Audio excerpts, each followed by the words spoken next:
మానవత విలువలనేవే లేకుండా ఈ రోజుల్లో మనిషిని మనిషినిగా గుర్తించడం కూడా తగ్గిపోయిందండి. ఇంకా మూగజీవులను ఏ విధంగా చూస్తారో మనం వేరే ప్రత్యేకంగా చెప్పాల్సిన అవసరం లేదు.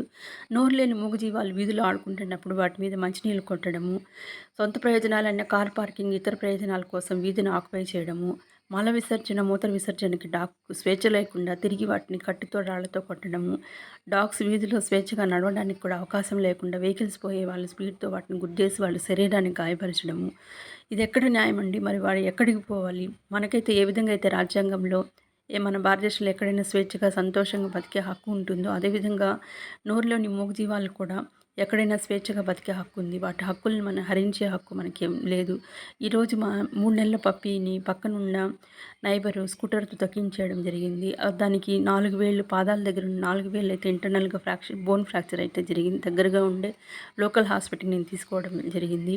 ఈ భగవంతుడు సృష్టించిన సమస్త జీవరాశులకి ఒక ప్రత్యేకమైన కారణం ఉంటుందండి. ఆ జీవరాశుల వల్లే జీవావరణ వ్యవస్థ అనేది ఏర్పడుతుంది. ఆ జీవావరణ వ్యవస్థ వల్లే మనిషి మనుగడ అనేది ఆరంభమవుతుంది. అవి లేనప్పుడు మనం కూడా లేదు. Please protect the all animals and save the all animals.